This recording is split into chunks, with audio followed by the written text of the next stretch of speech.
bahkan kita juga sudah mengikuti satu tawaran program dari Mas Menteri itu tentang kampus mengajar. Kampus mengajar. Dan Jadi, itu sudah diikuti. Dan mereka selesai bulan ini nih, 26 Juni. 26 Juni. Iya, hari berbahagia mungkin buat mereka. Selain dapat pengalaman, kayaknya dapat poin Ya. Kesana. Tapi kalau untuk kesejahteraan dosen itu ada tuh. Kalau tadi mahasiswa kan ada tuh ya, ada keuntungannya. Untuk dosen sendiri sebenarnya pastinya ya, makanya untuk teman-teman dosen ya siap-siap lah.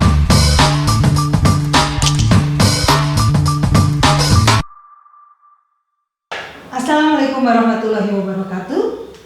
Bersama Maya Sumitra Dilaga di Suka-Suka, Suara Wika, Suara Kita. Baik, Assalamualaikum warahmatullahi wabarakatuh, Bu Santi. Waalaikumsalam. Apa kabar? Alhamdulillah. Gimana Bu Maya? Alhamdulillah. Nah, saat ini kita kedatangan tamu Dr. Santi Lisnawati yang saat ini menjabat sebagai Wadek 1 di Fakultas Agama Islam Universitas Ibnu Khaldun Bogor. Baik Bu Santi, kan Mas Menteri kita beberapa waktu lalu mencanangkan kampus merdeka ya Bu Santi.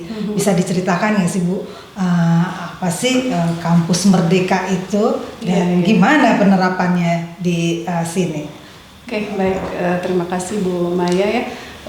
Kampus Merdeka itu memang programnya Kementerian Pendidikan dan Kebudayaan. Ya, tahun 2020 inilah ya sudah mulai berjalan dan sudah ada diterbitkan panduan bagaimana terutama yang MBKM, Merdeka Belajar Kampus Merdeka. Tapi kalau Ibu tanya kampus merdeka itu seperti apa? Kampus Merdeka itu sebetulnya ada sebuah kebebasan di kampus yang dulu mungkin kampus terutama yang akreditasi. Pernah kan dengar akreditasi kampus itu 5 tahun sekali atau setiap kampus harus memiliki itu ya akreditasi. Baru baik beres kampus fakultas gitu ya, prodi gitu ya. Betul, baru beres berapa ini ya mempersiapkan karena mungkin persiapan-persiapan yang lainnya.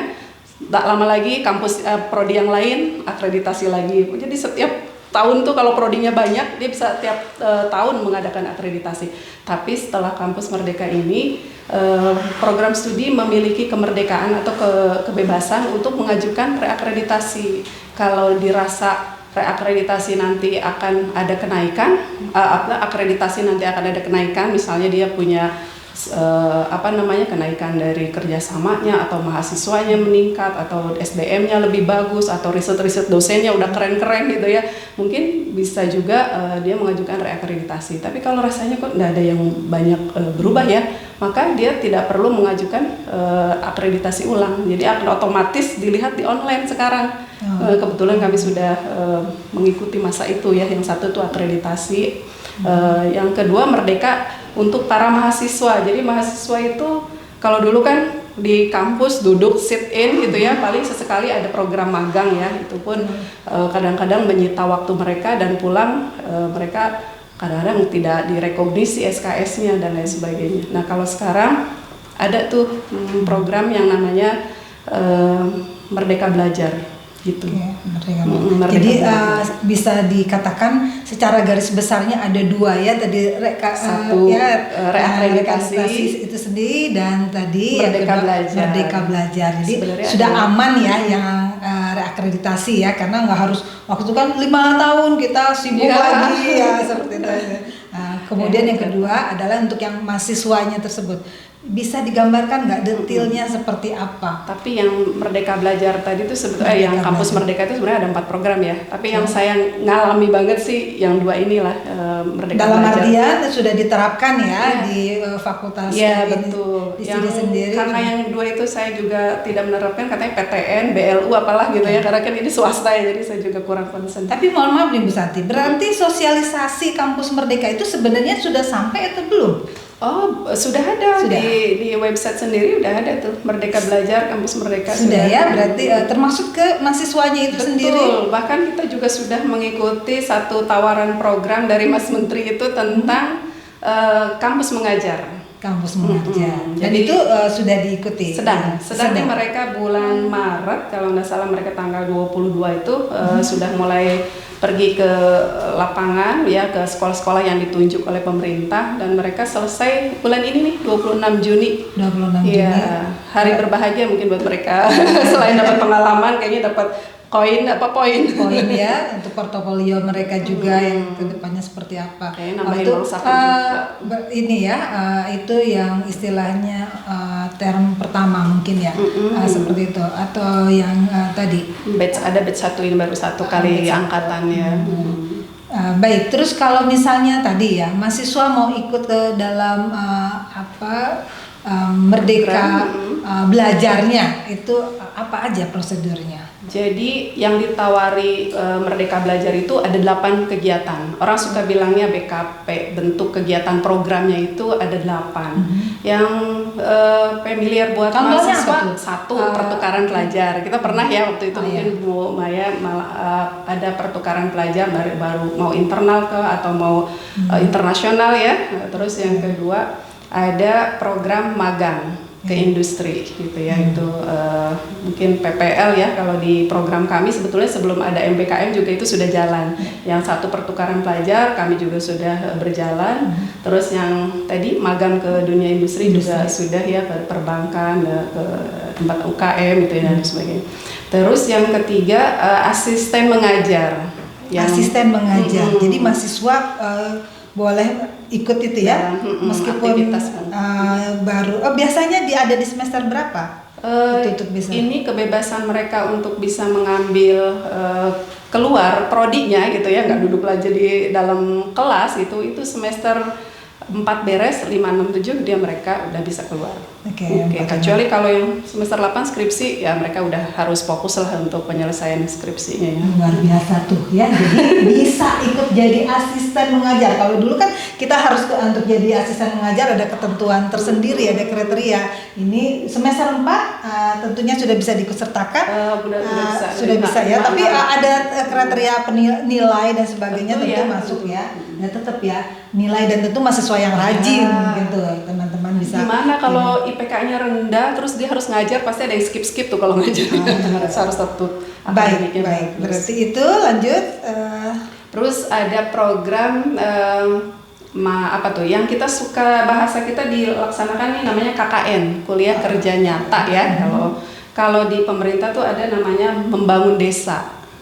Jadi memang kan KKN itu pengabdian ke masyarakat ya. Mereka turun langsung ke pedesaan ya, yang mereka bisa bantu dengan keilmuan tersebut gitu ya. Nah, pemerintah juga ada tuh yang membangun desa. Jadi matching sih, ada yang sudah pernah kita jalankan, ada juga yang memang. Jadi itu sinergi atau memang kamu sendiri atau antara kampus dengan pihak pemerintah setempat atau jadi ada dua program yang bisa diinisiasi ya. Yang pertama karena pemerintah juga membuka program tersebut, mereka juga menginisiasi program ini. Termasuk yang baru-baru ini tuh magang ya. Nah, ini sedang buka nih. Jadi teman-teman mahasiswa yang sedang semester 5, 6, sekarang semester 6 ya, semester 6 itu bisa ambil program magang di dunia industri. Nah, kalau nggak salah tutupnya 15 Juli lah. Nanti dicek lah di website Kementerian itu ya, Merdeka Belajar di Kemdikbud. Program magang itu sebetulnya kalau saya lihat dunia sekarang kan wah beda ya sama kita zaman dulu. Sekarang udah dunia digital kan, apalagi pandemi otomatis ya, mau tidak mau semua harus menguasai digital. Digital tuh benar-benar harus dikuasai betul gitu ya. Jadi banyak skill-skill yang ditawarkan terkait dengan itu, seperti content creator ya, terus ada lagi juga desain gitu ya. Ada juga mungkin kalau orang ekonomi ada marketing digital atau ya, makanya banyak hal lah ya, itu bisa dicek di web itu. Dan tapi tetap nggak bisa liar, harus dicek kriterianya itu apa yang diminta. Ini harus seperti ini. Terus kita juga ngecek apa aja tuh, bisa nggak kasih bocoran kriterianya biar nanti teman-teman mahasiswa mungkin atau yang mau kuliah bisa siap-siap biar mau ikut program yang seperti apa ya, karena ternyata ilmu yang didapatkan bisa langsung dipraktekkan ya kalau seperti itu. karena real kebutuhan di dunia industri gitu ya. Kalau setiap penawaran posisi itu kan kriterianya berbeda-beda ya. Saya juga tidak hafal secara spesifik, tapi saya pernah baca nanti skill dia disediakan di situ deskripsinya. Skill yang ditawarkan seperti apa. Nanti kalau dia bekerja di sini, dia akan mahir di mana gitu. Dia akan membuat konten kah, atau dia akan bisa membuat desain kah gitu ya. Lalu nanti di bawahnya itu skill yang diminta apa gitu ya, entah itu komunikasi yang baik atau mungkin piawai dalam penggunaan apa tuh program entah itu MS Office atau apa namanya program-program yang lain gitu ya, mungkin akan disesuaikan ke sana. Jadi mahasiswa sebelum daftar bagusnya cek dulu tuh skill-skill yang diminta seperti apa. Jadi kita harus tahu dulu potensi kita masing-masing apa gitu ya. Nanti baru ketika mulai kuliah baru bisa mengarahkan yang mana gitu. Ya, mungkin seperti itu ya. Betul. Kalau bagusnya lagi tuh bisa matching dengan program studinya gitu ya. Kalau program studinya mahasiswa mampu menguasai kalau mahasiswa KPI itu ada dakwah digital ya kalau nggak salah ya. Artinya kan mereka berarti kan kalau kaitannya dengan penguasaan digital itu ya, apa itu bentuk desain atau itu konten atau untuk apa dan lain sebagainya ya, mungkin ini bisa masuk gitu ya, kan hanya berbeda di kontennya saja. Kalau perangkatnya mungkin ya saya juga kurang ahli banget ya di bidang itu gitu ya. Paling tidak harus dibaca dan konsultasi lah sama prodinya gitu ya, bisa juga untuk bisa mematchingkan apa namanya di capaian prodi. Di prodi itu ada capaian juga dengan yang di industri ditawarkan gitu. Tapi tadi paling tidak penguasaan digital sebuah tuntutan. Kebanyakan sih magang industri begitu ya. Kalau ibu punya satu produk, terus produk itu ingin bisa membumi banyak, pasti kan dibutuhkan banyak faktor ya, seperti marketingnya mungkin, desainnya, apalah macam-macam yang turun ke sana. Itu baru apa ya tadi? Magang ya? Iya, magang ya. Kita sendiri jadi keempat ya.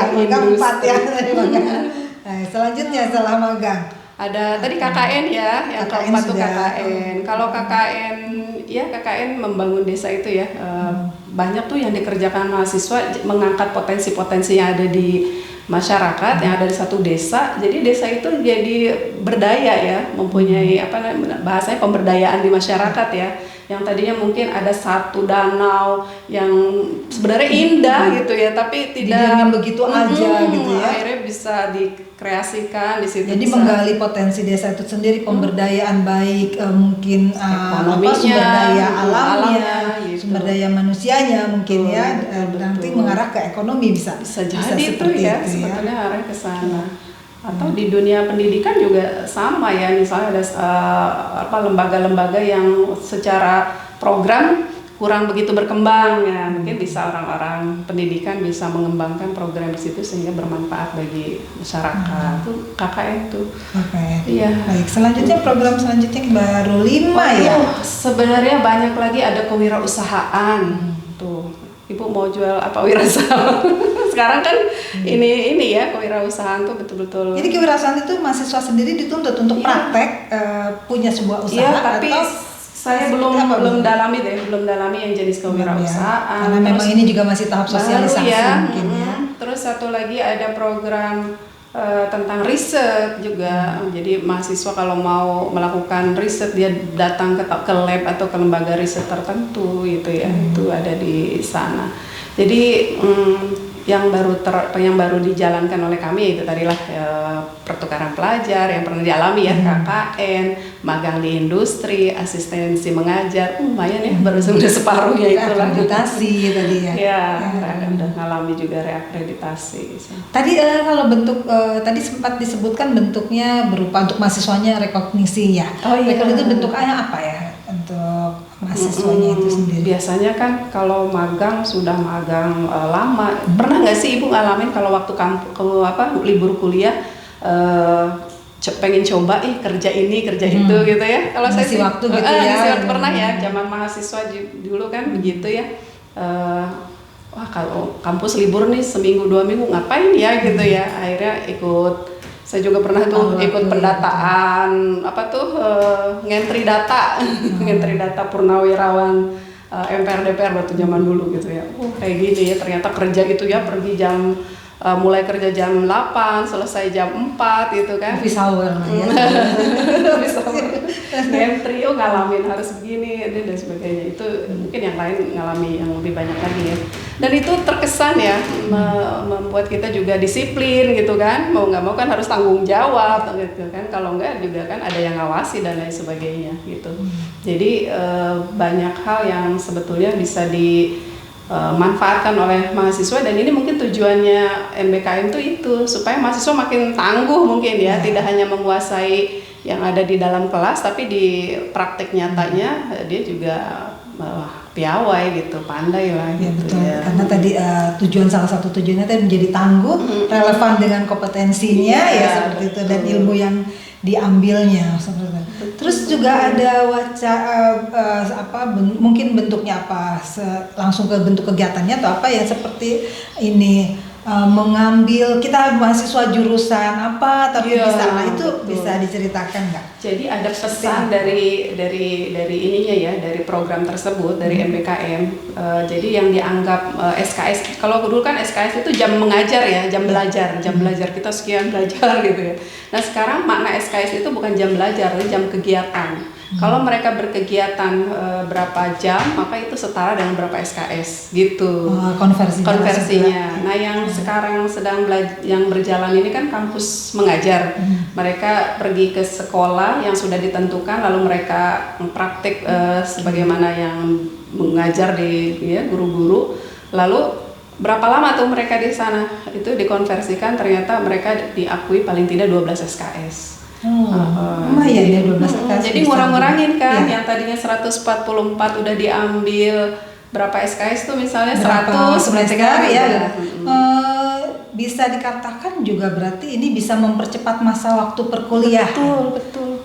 Bahkan kalau nanti program magang ini ternyata bisa menghambat mahasiswa lulus, itu berarti jauh dari harapan MBKM tersebut. Justru MBKM itu jadi ketika mahasiswa magang, mereka tuh tidak berarti memperlama masa studi dia, justru malah bisa menjadi makin cepat karena direkognisi tadi ya kan SKS-nya. Yang kedua mereka dapat pengalaman, yang ketiga kayaknya juga dibayar loh. Dibayar ya. Kayak itu yang dicari juga ya. Iya, mahasiswa maunya. Pasti mau itu kalau sudah mengenai, memang awalnya sih mahasiswa tentu mengaplikasikan ilmunya gitu ya, mencari ilmu, tapi kalau itu bonus mungkin ya. Tapi tadi catatan yang harus ditekankan tadi bahwa SKS itu lebih kepada kegiatan. Nah, yang suka SKS sistem kebut semalam berarti harus bisa ya. Bisa. Karena semua harus dipersiapkan apa yang kamu bisa. Benar. Jadi lebih kepada apa yang kamu bisa tunjukkan performnya mungkin ya. Kalau dulu mungkin kognitif, ujian atau apa, sekarang mungkin lebih banyak juga dituntut skill ya. Kalau kamu mau jadi guru, kamu bisa nggak buat RPP? Kamu bisa tidak mengajar di kelas? Metode yang kamu punya apa? Medianya gimana gitu kan? Seperti itu. Jadi udah satu kesatuan itu harus benar-benar dikuasai. Betul. Baik Bu Sandi, terus kalau melihat ini kan sudah beberapa tadi minimal 4 program ya sudah kampus ini dalam artian fakultas ini sudah mengikuti. Ada kendala dong tentunya, kira-kira kendalanya apa aja?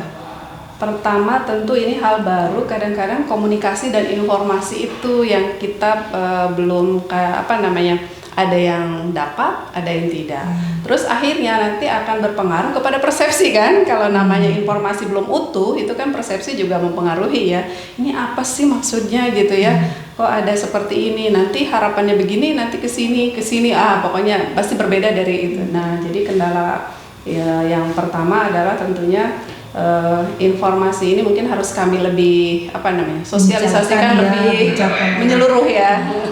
Tapi pernah nggak seperti ini, misalnya tadi kan dibilang menyamakan persepsi dulu, pernah nggak duduk bersama atau dengan tentunya teman-teman dosen ya, Karena tentunya tidak hanya diketahui oleh yang berada di struktural fakultas mungkin ya, tapi teman-teman dosen juga kan banyak seperti itu sudah pernah.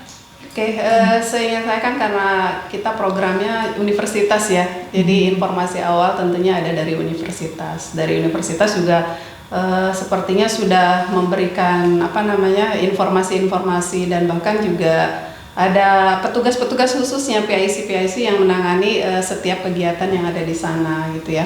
Dan para prodi juga sebetulnya sudah duduk bersama, karena ini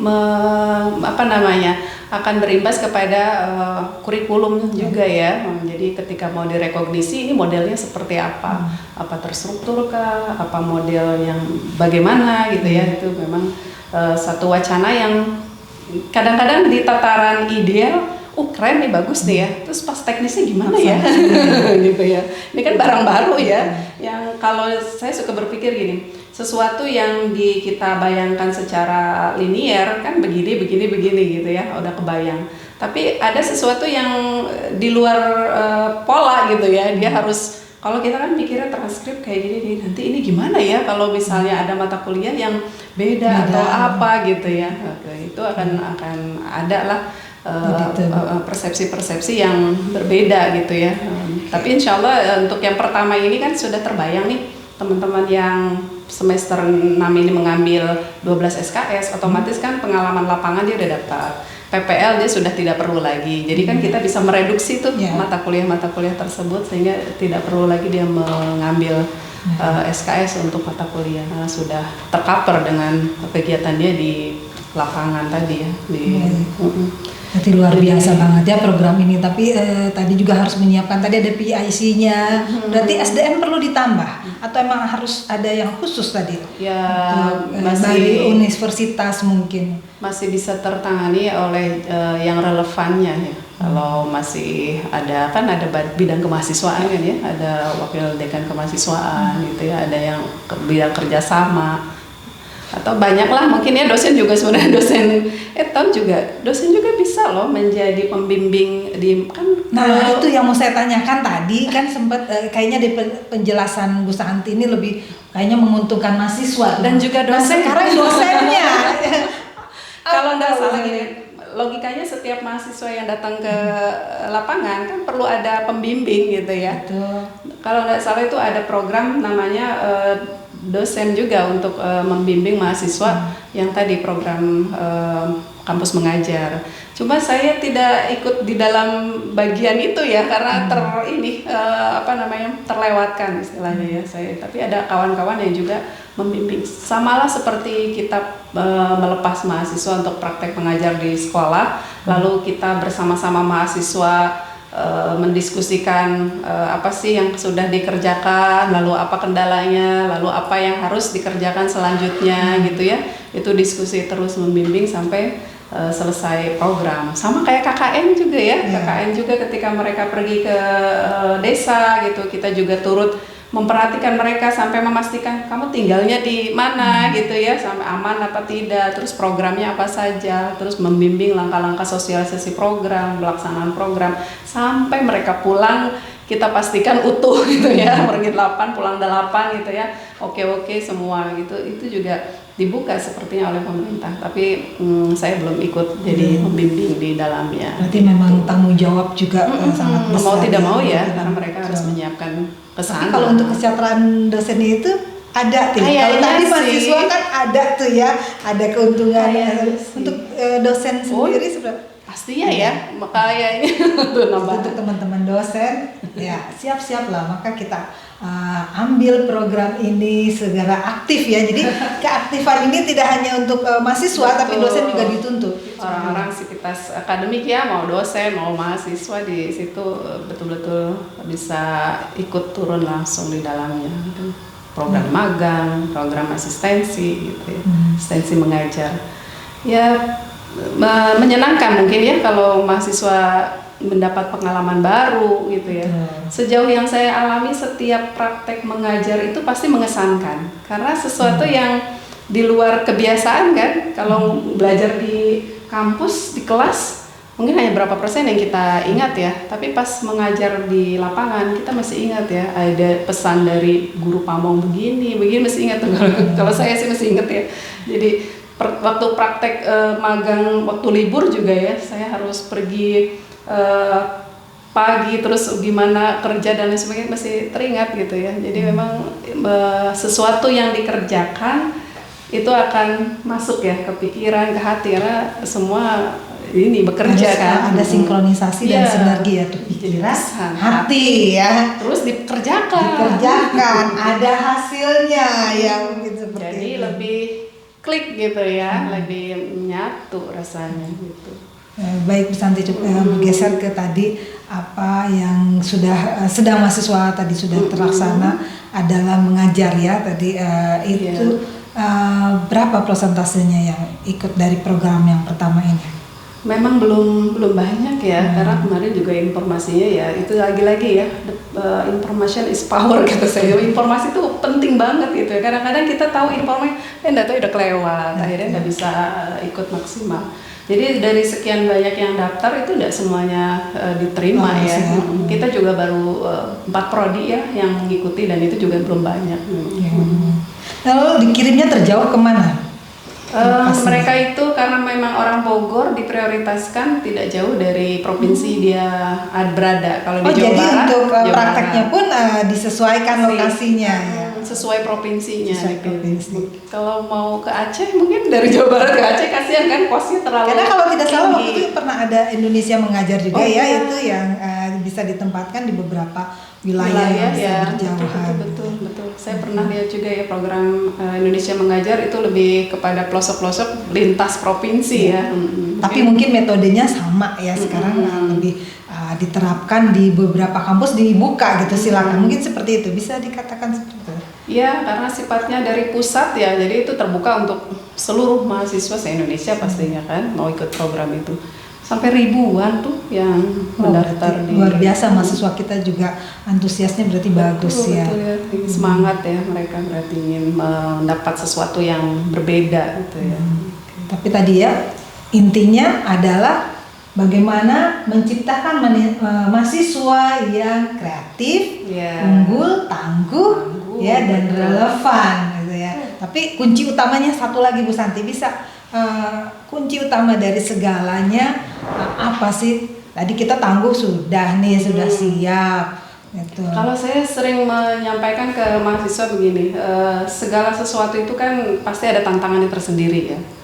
Kalau kita mungkin niatnya tuh harus kuat bener, jangan niat ikut program tuh aku ikut dong, temenku itu ikut gitu, jangan ikut-ikutan aja gitu. Jadi maksud saya lebih baik kepada penguatan diri kita mau apa? Mau belajar, itu aja satu, niatnya untuk belajar. Jadi ketika kamu menemukan sesuatu yang sulit, kamu nggak mundur, justru ini adalah wadah untuk belajar ketika kita bisa menyelesaikan masalah tadi. Jadi ada masalah itu kita bisa belajar dari masalah, kita berjalan mengikuti program pun itu belajar. Jadi niat menentukan hasil sih ya. Jadi niatnya harus kuat. Catatan niat. Jadi jangan ikut-ikutan mumpung lagi tren merdeka belajar ikut, tapi niatnya ikut-ikutan ya.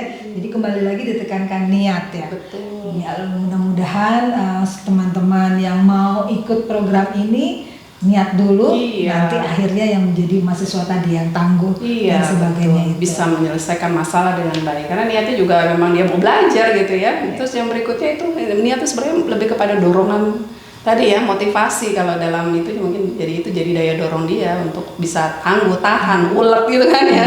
Ulet apa? Ini uletnya bukan ulet. Terakhir nih Bu, mengenai program ini, ini kan dicanangkan pada periode pemerintahan yang sekarang nih. Ada bayangan nggak kira-kira nanti kalau ganti menteri lagi, nanti ganti kebijakan yang gimana? Itu kayaknya wacana itu orang-orang suka mikir, ya ini biasanya begitu ya, program tuh ada ketika menterinya ada gitu ya. Kalau program ini lepas masih menterinya berganti apa masih apa tidak ya? Saya juga tanya tuh. Jadi kalau ini nanya selanjutnya bisa continue ya.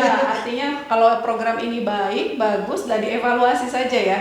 Dievaluasi kalau memang ini programnya bermanfaat, banyak manfaatnya dibanding ini trouble-troublenya ya.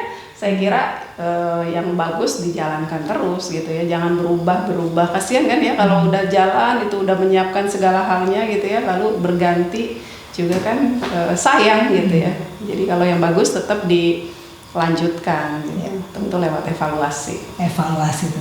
Ya baik, terima kasih Bu Santi, sudah banyak yang kita dapatkan. Yang terakhir silakan closing statement biar menjadi patokan untuk teman-teman kita, baik mahasiswa maupun masyarakat umum. Silakan Bu. Baik, para mahasiswa ya dimanapun kamu ada, sekarang tidak lagi zamannya kamu duduk manis di bangku kuliah, tapi ada program yang sangat menarik ya, Kampus Merdeka Merdeka Belajar. Manfaatkan kesempatan kamu mengambil kemerdekaan dalam belajar. Diambil belajar di luar prodi dan juga di luar perguruan tinggi. Nah, program-program yang sudah jalan kamu bisa ambil, bisa cek di website Merdeka Belajar Kementerian Pendidikan dan Kebudayaan ya. Jangan lupa kuatkan tekadnya untuk tetap belajar dan pastikan kamu ikut di dalam program itu ya. Oke. Ya, satu lagi, Bu Santi kan wadek. Minta ke teman-teman untuk like, subscribe, dan komen. Iya. Kalau kamu merasa ini bermanfaat informasinya ya, ikuti terus UIK TV, follow dan juga klik tuh jempolnya. Subscribe, jangan lupa di like ya, dan komen juga. Oke, ya. Share, like, comment. Komen, like, share. Baik Bu Santi, terima kasih banyak. Mudah-mudahan sehat selalu. Amin. Ya, dan jangan bosan-bosan nanti kalau kita undang lagi untuk topik atau pembahasan yang menarik lainnya. Baik, terima kasih. Kita ketemu lagi di episode-episode selanjutnya. Kali ini saya Maya Tumiter Bilaga undur diri di acara Suka-Suka Suara Wika, Suara Kita. Wassalamualaikum warahmatullahi wabarakatuh.